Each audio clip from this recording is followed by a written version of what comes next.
সুলতান মাহমুদ তার সমর শক্তির প্রদর্শনের একটি পরিকল্পনা করেছিলেন, যাতে পাহাড়ি উপজাতিরা এবং স্বজাতির গাদ্দার শাসকেরা আর কোনোদিন তার দিকে মাথা তুলে দাঁড়ানোর দুঃসাহস না করে। কাদের খান, তোগা খান ও আবুল মানসুরের সৈন্যরা দ্রুত অগ্রসর হচ্ছিল। তারা রসদ ও প্রচুর যুদ্ধ সামগ্রী নিয়ে এসেছিল। পাহাড়ি উপজাতির লোকেরা তাদেরকে সর্বাত্মক সহযোগিতা করছিল। ঐতিহাসিকগণ লিখেছেন, পাহাড়ি উপজাতির লোকেরা ঘোড়ার পিঠে দাঁড়িয়ে ঘোড়া দৌড়াতে পারত।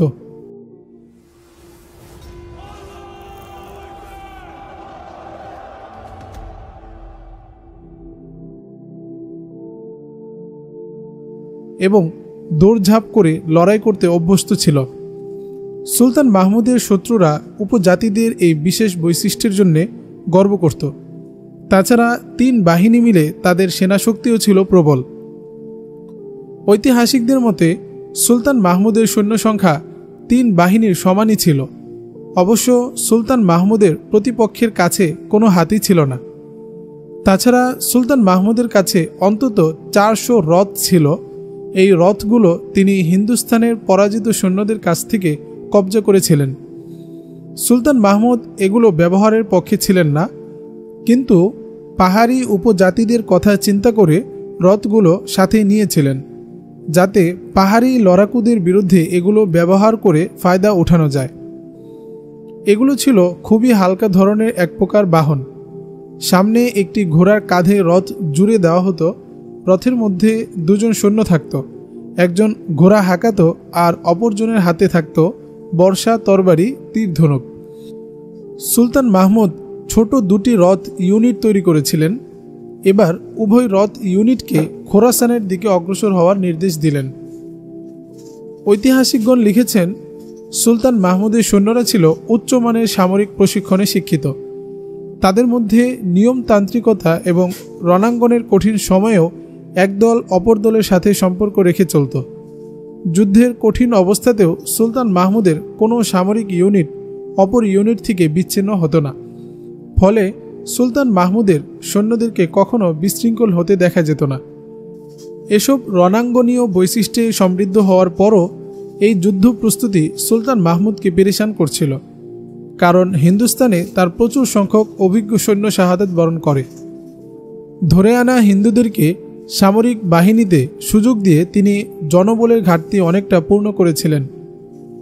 হিন্দু ইউনিটের সৈন্যদেরকে প্রচুর সুযোগ সুবিধা দিয়ে রেখেছিলেন তিনি। এরা ধীরে ধীরে ইসলাম গ্রহণ করে মুসলমান হয়ে ইমানের দীক্ষা নিচ্ছিল, কিন্তু এরপরও এদেরকে কখনো তিনি হিন্দুস্তানের কোনো অভিযানে নিয়ে যেতেন না। সুলতান মাহমুদ বলখ পৌঁছে বিশ্রাম পরিহার করে সৈন্যদেরকে যুদ্ধের জন্য প্রস্তুত করতে শুরু করলেন। কোন ইউনিট কোন দায়িত্বে কি কাজ করবে তিনি তা বুঝিয়ে দিতে ব্যস্ত হয়ে পড়লেন। কিন্তু বেশি সময় নিয়ে খুব মনোযোগ ও চিন্তা ভাবনা করে সৈন্যদের দায়িত্ব বন্টনের সময় তিনি পেলেন না। তার কাছে খবর পৌঁছে গেল শত্রু বাহিনী কোকেসাস নদী পেরিয়ে আসছে। কোকেসাস নদীর অবস্থান ছিল বলখ থেকে মাইল 50 দূরে। সুলতান মাহমুদকে তার সেনা কর্মকর্তারা পরামর্শ দিলেন, শত্রুরা নদী পার হওয়া অবস্থাতেই ওদের উপর হামলে পড়া উচিত। কিন্তু সুলতান মাহমুদ বললেন, ওদেরকে নিরাপদে নদী পেরিয়ে আসতে দাও, এরপর নদী আমাদের সহযোগী বিবেচিত হবে। নদী থেকে আমরা সুবিধা নিতে পারব। নদী পার হওয়ার খবরে সুলতান মাহমুদের নিশ্চিত ধারণা হলো শত্রু বাহিনী বলখেই আসবে। সুলতান মাহমুদ গজনি বাহিনীকে 2 ভাগে ভাগ করলেন। বলখ থেকে ডানে 5 মাইল দূরে এক অংশকে রেখে অপর অংশটিকে বলখের 5 মাইল বামে রেখে নদীর দিকে অগ্রসর হতে বললেন। হস্তি বাহিনীর সাথে তিনি 100 রথ ও একটি পদাতিক ইউনিটকেও পাঠালেন। তাদের প্রতি নির্দেশ ছিল তারা সুলতানের নির্দেশের অপেক্ষা করবে এবং যে কোনো মূল্যে শত্রু বাহিনীর দৃষ্টি থেকে নিজেদের আড়াল রাখবে।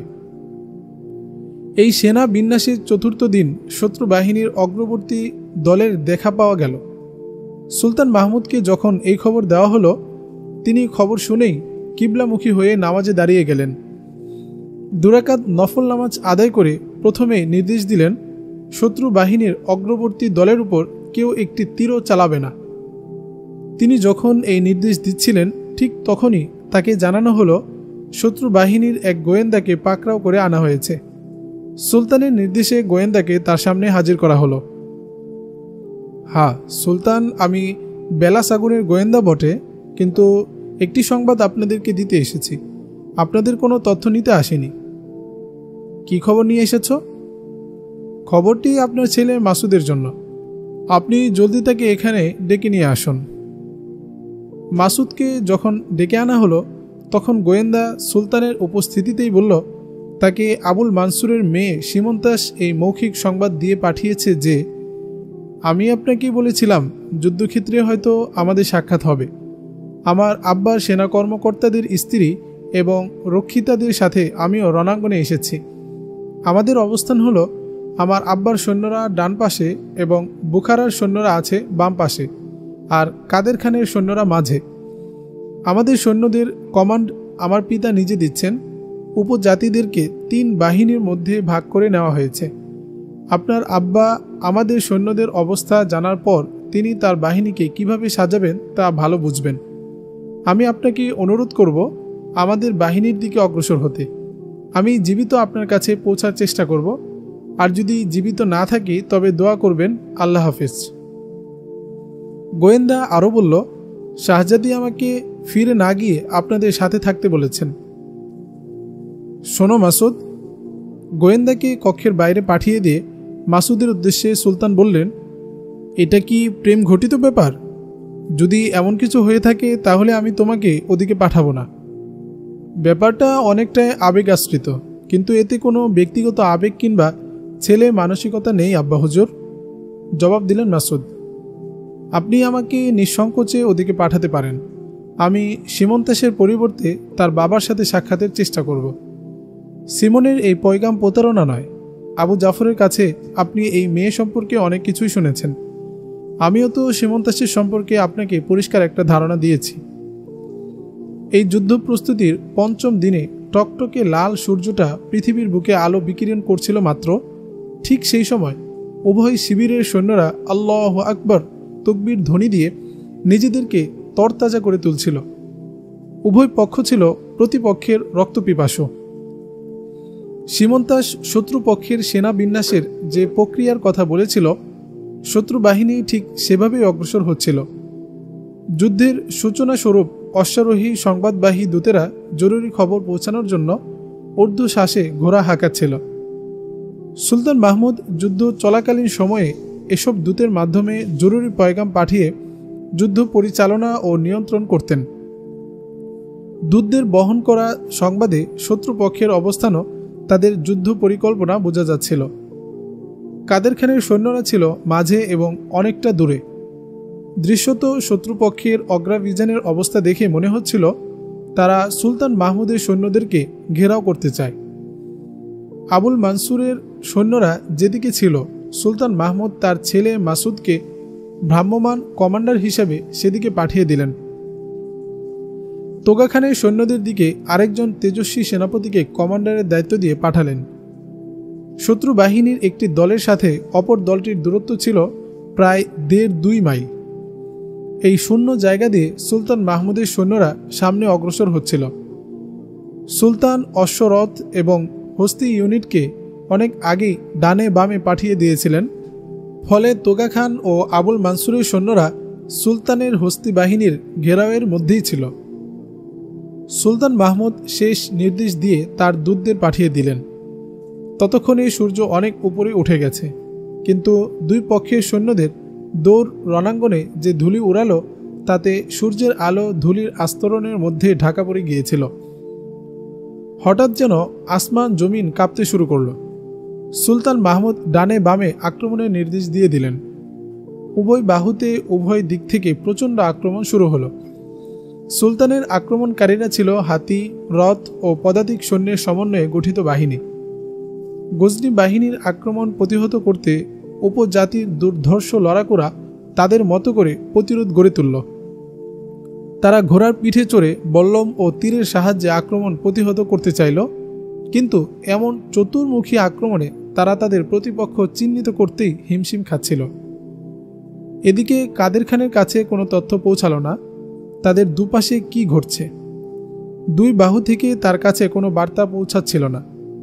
তাকে একথা বলার কোনো ব্যবস্থা ছিল না যে তার সহযোগী দুই প্রান্তের যোদ্ধারা ঘোড়ার গাড়ি ও হাতির পায়ে পিষ্ট হচ্ছে। ডান পাশের আবুল মানসুরের অবস্থা ভালো ছিল না। তার সৈন্যদের উপর একদিক থেকে মাসুদের নেতৃত্বে আক্রমণ হলো। আবুল মানসুরের সৈন্যরা যখন এদিকে মনোযোগী হলো তখন তাদের পিছন দিক থেকে উন্মত্ত জঙ্গি হাতি আকাশ বাতাস কাঁপিয়ে বিকট চিৎকার করে হামলে পড়ল। একসাথে হস্তি বাহিনী ও রথ ইউনিট এবং পদাতিক সৈন্যরা পেছন দিক থেকে আক্রমণ করল। রথ ইউনিটের মনোযোগ ছিল উপজাতিদের উপর। যখনই কোনো উপজাতি তাদের মতো করে মোকাবেলা করতে সারি থেকে বের হতো তখন তার দুদিকে দুই রথ আরোহী সৈন্য দৌড়ে যেত এবং রথ গাড়ির উপর থেকে বর্ষা বা তীর চালিয়ে সেই উপজাতিকে ধরাশয়ী করে ফেলত। সন্ধ্যার আগে একটি উঁচু জায়গায় দাঁড়িয়ে মাসুদ রণাঙ্গনের অবস্থা পর্যবেক্ষণ করছিল। তার পেছন দিক থেকে 3টি ঘোড়া ঊর্ধ্বশ্বাসে ছুটে আসছিল। একজনের হাতে ছিল সাদা পতাকা। মাসুদের নিরাপত্তা রক্ষীরা ওদের দিকে ঘোড়া হাঁকালো, কারণ এমন লড়াইয়ে সাদা পতাকাও প্রতারণা হতে পারে। মাসুদের নিরাপত্তা রক্ষীরা 3 অশ্বারোহীকে ঘেরাও করে মাসুদের কাছে নিয়ে এলো। 3 জনের মধ্যে একজন ছিল সীমন্তাস।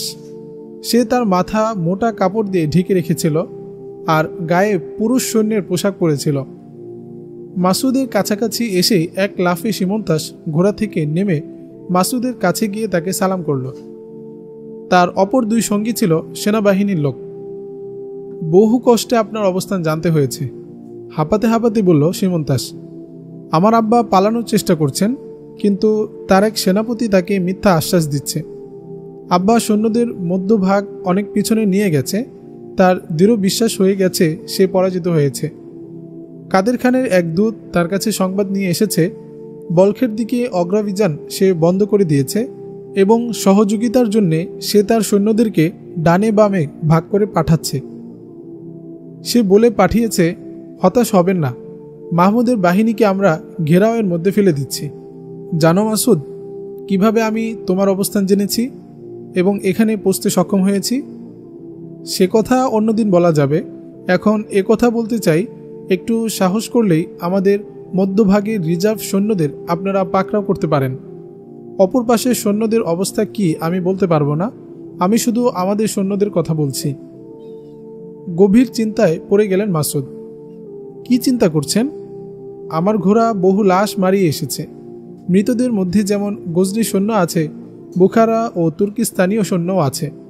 সবাইকে দেখলে তো মুসলমানই মনে হয়। ওরা সবাই মুসলমান। স্বজাতির এই রক্তক্ষরণ এবং জীবনহানি বন্ধ করুন মাসুদ। আমি যা বলছি তা করুন। কাদের খানের পাঠানো সৈন্যরা এসে পড়লে এই নির্মম হত্যাযজ্ঞ বন্ধ করা যাবে না। কাদের খানের সৈন্যরা আসার আগেই আমাদের রিজার্ভ বাহিনীকে আপনার মুঠোতে নিয়ে নিন। উত্তেজিত ও উচ্চ কণ্ঠে কথাগুলো বলল সীমন্তাস। তুমি কি আমার সাথেই থাকবে? জিজ্ঞেস করলেন মাসুদ। না, আমি এখনই চলে যাচ্ছি, আপনি আসুন বলে সীমন্তাস এক লাফে ঘোড়ার পিঠে আরোহণ করে তার 2 সঙ্গীকে নিয়ে ধুলাবালির অন্ধকারে হারিয়ে গেল। সে মাসুদকে তার বাবার অবস্থানের কথা বলে গেল। এদিকে কাদের খানের অগ্রাভিযান থেমে গেল। সে তার সৈন্যদেরকে দুভাগে ভাগ করে তোকা খান ও আবুল মানসুরের সহযোগিতার জন্য পাঠাচ্ছিল। কাদের খান এ কাজ করছে বলে সুলতান মাহমুদের কাছে এ খবর যখন পৌঁছল তখন রাত অন্ধকার হয়ে গেছে। তখন আর আক্রমণ করা সম্ভব ছিল না। সুলতান তার যুদ্ধ পরিকল্পনা পরিবর্তন করলেন। অন্ধকারের মধ্যেই মাসুদ ও অন্যান্য সেনাপতিদের কাছে পয়গাম পাঠালেন, যুদ্ধের সর্বশেষ অবস্থা কি আমাকে দ্রুত জানাও। মাসুদ তার অবস্থানে ছিল না। মাসুদের পরিবর্তে তার একজন ডিপুটি পয়গাম গ্রহণ করল। মাসুদ 100 বাছাই করা সৈনিক ও কিছু সংখ্যক কমান্ডারকে নিয়ে রাতের অন্ধকারে আবুল মানসুরের হেডকোয়ার্টারে গেরিলা আক্রমণের জন্য চলে গিয়েছিলেন। এটা ছিল মারাত্মক একটি গুপ্ত হামলার পরিকল্পনা। দিনের বেলার যুদ্ধেই আবুল মানসুর যুদ্ধ জেতার ব্যাপারে হতাশ হয়ে পড়েছিলেন, কারণ তার অধিকাংশ যোদ্ধাই নিহত নয়তো মারাত্মকভাবে আহত হয়েছিল। সুলতান মাহমুদ এভাবেই তাদের উপর আক্রমণ করিয়েছিলেন যে তাদের পক্ষে টিকে থাকা সম্ভব ছিল না। আবুল মানসুর তার কন্যার নির্দেশনা মতো নদীর তীরবর্তী এলাকায় চলে গিয়েছিল। আবুল মানসুরের সাথে তার একজন বিশ্বস্ত সেনাপতি, কয়েকজন উপদেষ্টা, 3 স্ত্রী এবং কিছু সংখ্যক নিরাপত্তারক্ষী ছিল এবং কয়েকজন দূত ছিল। আবুল মানসুর যেখানে অবস্থান করছিলেন সেখানে তার উপর আক্রমণের সুযোগ ছিল না। মাসুদ অনেক দূরের ঘোর পথ অতিক্রম করে আবুল মানসুরের অবস্থানে পৌঁছলেন। কাছাকাছি গিয়ে তিনি 2-3টি মশাল জ্বলতে দেখলেন। তিনি তার সঙ্গীদের দিক নির্দেশনা দিয়ে তাদেরকে ছড়িয়ে দিয়ে সামনে অগ্রসর হলেন। আবুল মানসুরের 2জন মাত্র নিরাপত্তা রক্ষী পাহারা দিচ্ছিল। তারা একে অন্যকে বলল, উভয়ই ঘোড়া দৌড়ের আওয়াজ শুনেছে। অপরজন বলল, তুমি ঠিকই বলেছ, আমারও তো তাই মনে হলো। এদের একজন একটি মশাল উঁচু করে 2বার ডানে বামে ঘুরিয়ে আবার 2বার উপরে নিচে করে একটি তাঁবুর কাছে গিয়ে নিচু স্বরে কি যেন বলল। সেই তাঁবুতে সীমন্তাস শুয়েছিল। সীমন্তাস ডাক শুনে বাইরে বেরিয়ে এলো এবং পাহারাদারকে বলল, তুমি সামনে চলে যাও।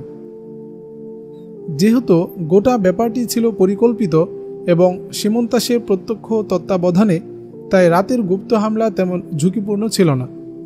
আবুল মানসুরের সেনাপতি এবং সৈন্যরা নিজ নিজ তাঁবুতে শুয়েছিল।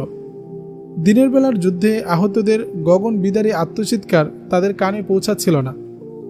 রক্ত ও লাশের গন্ধ থেকেও তারা ছিল অনেকটা দূরে।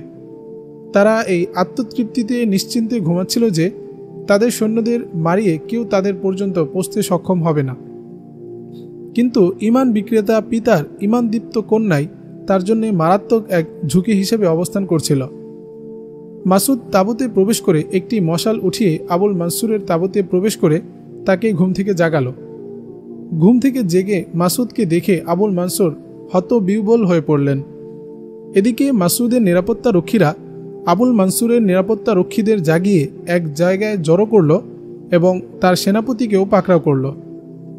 আবুল মানসুর মাসুদকে বললেন, আমি পরাজয় মেনে নিলাম, কিন্তু আমার মেয়েকে তোমরা বন্দি করো না। মাসুদ তার কথার কোনো জবাব দিল না। তখন রাত প্রায় অর্ধেক পেরিয়ে গেছে। সুলতান মাহমুদ গোটা রণাঙ্গন চক্কর দিয়ে মাত্রই তার তাঁবুতে ফিরেছেন। ঠিক সেই সময় তাকে জানানো হলো, মাসুদ আবুল মানসুরকে গ্রেফতার করে নিয়ে এসেছে। এ কথা শুনে সুলতান দৌড়ে তাঁবুর বাইরে চলে এলেন, কারণ তার জন্যে এ খবর কোনো সাধারণ খবর ছিল না। আবুল মানসুরের সাথে তার কন্যা সীমন্তাসও ছিল। তিনি তাদেরকে তার তাঁবুতে নিয়ে গেলেন। সুলতান কি আমার বন্ধুত্ব গ্রহণ করবেন? মাথা নত করে আরজ করলেন আবুল মানসুর। আমি তো তোমার কাছে বন্ধুত্বের পয়গামে পাঠিয়েছিলাম, কিন্তু তুমি দোস্তি কবুল না করে বরং আমার ছেলেকে হত্যা করার অপচেষ্টা করেছিলে। এরপরও কি তোমার উপর আমার আস্থা রাখা সম্ভব? উল্টো প্রশ্ন করলেন সুলতান। তুমি যে আবারও ধোঁকা দিবে না, এটি আমি কিভাবে বিশ্বাস করব? এখন আর তোমার বলার কিছু নেই, তুমি এখন আমার বন্দী। আপনি ঠিকই বলেছেন, এখন আর আমার কিছু বলার নেই।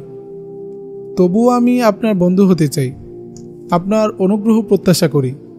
আমি কখনো আপনার বিরুদ্ধে যুদ্ধ করতে চাইনি, কিন্তু আমি এক প্রকার বাধ্য ও অক্ষম হয়ে আপনার বিরুদ্ধে যুদ্ধে প্রবৃত্ত হয়েছে সুলতান। আবুল মানসুর অপরাধ স্বীকার করে নেওয়ার ভঙ্গিতে বললেন, চতুর্মুখী চাপে পড়ে আমি আপনার বিরুদ্ধে যুদ্ধে শরিক হয়েছি। সীমন্তাস পাশে দাঁড়িয়ে সুলতান ও তার বাবার কথোপকথন শুনছিল। সে সামনে অগ্রসর হয়ে সুলতানের সামনে হাঁটু গেড়ে বসে সুলতানের হাতে চুমু খেয়ে বলল, আপনার হৃদয়ে আমার জন্য কি একটুও দয়ার জায়গা নেই সুলতান? সে একবার মাসুদের দিকে তাকিয়ে এবং আরেকবার সুলতানের দিকে তাকিয়ে বলল, আমি আমার পিতার প্রতিশ্রুত মৈত্রী পাকাপাকি করতে পারি। সুলতান মাহমুদ সীমন্তাসের ইঙ্গিত বুঝে আর কোনো কথা বললেন না। সীমন্তাসের কথা শুনে আবুল মানসুরও বললেন, হ্যাঁ সুলতান, আমার কাছে এখন এই একমাত্র জামিন আছে। এই আমার একমাত্র সন্তান, সে আপনার বিরুদ্ধে যুদ্ধ করতে আমাকে নিষেধ করেছিল। আপনি একে আপনার মেয়ে হিসেবে গ্রহণ করুন। কথা না বাড়িয়ে সুলতান মাহমুদ সেই সময়ই আবুল মানসুরের প্রস্তাব গ্রহণ করলেন এবং মাসুদের সম্মতিতে সীমন্তাসকে তার সাথে বিয়ে দেওয়ার সিদ্ধান্ত নিলেন। যুদ্ধের ডামাডোলের মধ্যেই সিমন ও মাসুদের বিয়ে সম্পন্ন হল। তখন ছিল 1020 সাল। আবুল মানসুর রাতেই তার সৈন্যদেরকে লড়াই থেকে বিরত থাকার নির্দেশ পাঠিয়ে দিলেন। সুলতান মাহমুদ আবুল মানসুরকে বন্দিত্বের অবস্থান থেকে মেহমানের মর্যাদা দিয়ে দিলেন। আবুল মানসুরের বন্দির খবর পেয়ে কাদের খান ও তোগা খান ময়দান থেকে পালিয়ে গেল। 2 বছর পর এরা দুজন এসে সুলতানের কাছে আত্মসমর্পণ করে বশ্যতা স্বীকার করে নিল। কালাঞ্জর, কনৌজ ও গোয়ালিয়র একই পরস্পরার 3টি শহর। এই 3 শহরের মাঝ দিয়ে প্রবাহিত হচ্ছিল হিন্দুদের কাছে মহাপবিত্র গঙ্গা ও যমুনা নদী। গঙ্গা, যমুনা ছাড়াও আরও ছোট ছোট কয়েকটি নদী এগুলোর বুক চিরে বিভিন্ন দিকে প্রবাহমান ছিল। সুলতান মাহমুদের শাসনামলে এসব এলাকা ছিল ঘন বন জঙ্গলে আকীর্ণ। তাছাড়া পাহাড়, টিলা ও গিরিখাদের অন্ত ছিল না। এই 3টি শহর একই সারিতে প্রায় 100-150 মাইল দূরে দূরে ছিল। সুলতান মাহমুদ যখন ভারতের অধিকাংশ এলাকায় জীবন্ত আতঙ্ক হয়ে উঠেছিলেন, তখন এই 3টি শহর ছিল 3টি বিশাল বিশাল রাজধানী। কনৌজ সম্পর্কে আগেই বলা হয়েছে, মথুরা, বুলন্দ শহর, মুনাদ সহ ছোট বড় কয়েকটি রাজ্য দখল করে নেওয়ার পর কনৌজকেও সুলতান মাহমুদ জয় করে নিয়েছিলেন। কনৌজের খ্যাতিমান প্রতাপশালী মহারাজা রাজ্যপাল পরাজয় ও ধরা পড়ার আশঙ্কায় গজনি বাহিনী কনৌজ অবরোধ করার আগেই পালিয়ে গিয়েছিলেন। কালাঞ্জর সম্পর্কে এতটুকু বলে নেওয়া উচিত, কোটলি কাশ্মীরের আলোচনাকালে কালাঞ্জরের নামও এসেছে। তখন জায়গাটির নাম ছিল কালাঞ্জর। বর্তমানে এটিকে কোশি বলেই ডাকা হয়। এখন আমরা যে জায়গাটির আলোচনা করব তা আসলে কালাঞ্জর। 1018 সালের শেষ দিকে কনৌজের মহারাজা রাজ্যপাল সুলতান মাহমুদের মোকাবেলার আগেই রাজধানী ত্যাগ করে নিরাপদ স্থানে চলে গিয়েছিলেন। তিনি কনৌজ ত্যাগ করে কালাঞ্জর, কনৌজ ও গোয়ালিয়রের সীমানা ছাড়িয়ে আরও নিরাপদ দূরত্বে অবস্থান নিয়েছিলেন। রাজধানী ত্যাগ করার আগে রাজার সকল ধনসম্পদ, সোনাদানা এমন জঙ্গলাকীর্ণ দুর্গম জায়গায় লুকিয়ে রেখেছিলেন, যেখানে সাধারণত লোকজনের আনাগোনা নেই। রাজার এই গুপ্তধনের খবর জানত শুধু কনৌজের প্রধান পুরোহিত। সুলতান মাহমুদের এক গোয়েন্দার প্রস্তাবে এই পুরোহিতকেই ধরে এনে জিজ্ঞাসাবাদ করা শুরু হয়েছিল। কনৌজ পৌঁছে রাজার ধনসম্পদ সম্পর্কে আর কারো কাছে কোনো তথ্য পাচ্ছিলেন না সুলতান মাহমুদ। আমরা জানতে পেরেছি তুমি একমাত্র ব্যক্তি যে মহারাজার ধনসম্পদ সম্পর্কে জ্ঞাত ছিলে। তাই যদি হবে তাহলে মহারাজা তোমাকে না জানিয়েই চলে গেছেন, এটা কি করে সম্ভব? পুরোহিতকে প্রশ্ন করলেন গজনি বাহিনীর এক সেনাপতি। ধন সম্পদের প্রতি যাদের বেশি ভালোবাসা থাকে সে মানুষের ভালোবাসা থেকে বঞ্চিত হয়, জবাব দিল পুরোহিত। যে রাজা নিজের দেবদেবী ও মন্দির অবমাননা, ধ্বংস ও অমর্যাদার জন্য ফেলে রেখে নিজের প্রাণ ও ধনসম্পদ নিয়ে পালিয়ে যেতে পারে, তার কাছে একজন পুরোহিত কোনো বিশেষ বৈশিষ্ট্য রাখে না। তার ধনরত্নের প্রতি যদি আমার আগ্রহ থাকতো তাহলে তো সকল ধনসম্পদ আজ আমার কবজায় থাকতে পারত, কিন্তু আমি সেদিকে ভ্রুক্ষেপ করিনি। আপনি ইচ্ছা করলে আমার সাথে যেতে পারেন, আমি আপনাকে সেই জায়গা দেখিয়ে দিতে পারবো। মন্দিরে অবশিষ্ট যা কিছু ছিল তা তো আপনার হাতে তুলে দেওয়া হয়েছে। তুমি কি এখন ইসলাম গ্রহণ করবে? জিজ্ঞেস করলেন সুলতান। না, যেভাবে আপনার লোকেরা পাথরের মূর্তি মনে করে আমাদের দেবদেবীদের ভেঙে মাটির সাথে মিশিয়ে দিয়েছে, আমাকেও সেভাবে টুকরো টুকরো করে ধুলোর সাথে মিশিয়ে দিন। আমি কোনো অবস্থাতেই আমার ধর্ম ত্যাগ করব না। আপনি যদি আপনার ধর্মের প্রতি সত্যনিষ্ঠ হয়ে থাকেন তবে অপর ধর্মের পণ্ডিতদের সাথে নিশ্চয়ই ভালো আচরণ করবেন। আমার বিশ্বাস আপনার ধর্মের মর্মবাণীও তাই বলে। আমি তোমাদের ধর্মের পুরোহিতদেরকে আমার পায়ে পড়ে মাথা ঠেকাতে দেখেছি, কিন্তু আমি তোমার সাহস ও ধর্মনিষ্ঠাকে সম্মান করি। গাদ্দার যে ধর্ম বা জাতিরই হোক না কেন, সে নিন্দার পাত্র। ঠিক আছে পণ্ডিত, বলো তুমি আমার কাছে কি প্রত্যাশা করো? আমার প্রতি যদি অনুগ্রহের ইচ্ছা হয় তাহলে আমাকে আমার অবস্থার উপরে ছেড়ে দিন। আমি নিজের চোখে নিজ ধর্মের অমর্যাদা দেখে সহ্য করতে পারবো না। হয় আমি নিজেকে গঙ্গা মায়ের হাতে সঁপে দিব, নয়তো জঙ্গলে গিয়ে বাকিটা জীবন জঙ্গলেই কাটিয়ে দিব। ঠিক আছে, যাও পণ্ডিত। জ্বলন্ত ফটকের মাঝ দিয়ে তুমি চলে যেতে পারো, তবে কখনো যদি তোমার রাজার সাথে দেখা হয় বলবে, লড়াকু কোনো শাসক তার প্রজা ও জাতির সাথে কখনো বেইমানি করে না। পুরোহিত মাথা নিচু করে সুলতানকে কুর্নিশ করে আর কোনো কথা না বলে চলে গেল। 1018 সালের 2 ডিসেম্বর সুলতান মাহমুদ কনৌজ অবরোধ করেন। কনৌজ রাজা রাজ্যপাল কখন রাজধানী ত্যাগ করে চলে গেলেন তা কেউই বলতে পারেনি। কনৌজ রাজার পিছু ধাওয়া করার কোনো প্রয়োজন অনুভূত হয়নি। কনৌজ জয় করার কয়েকদিন পরই সেনাপতি আবুল কাদের সালজুকিকে কনৌজের শাসক নিযুক্ত করে সুলতান মাহমুদ গজনি ফিরে গেলেন। যে পুরোহিত গঙ্গা জলে আত্মবিসর্জন দেবে নয়তো জঙ্গলবাসী হয়ে দিন কাটাবে বলে প্রতিশ্রুতি দিয়েছিল, সে শহর থেকে বের হয়ে ঘোড়ার পিঠে সওয়ার হয়ে বহু দূরে চলে গেল। সে অনেক দূরে এসে ঘোড়াকে নদীর মধ্যে নামিয়ে দিল। নদী গভীর ছিল বটে, কিন্তু কোনো স্রোত বা তরঙ্গ ছিল না। ঘোড়া তাকে সামনে এগিয়ে নিয়ে যেতে লাগলো, কিন্তু পুরোহিত গঙ্গা জলে আত্মবিসর্জন করল না।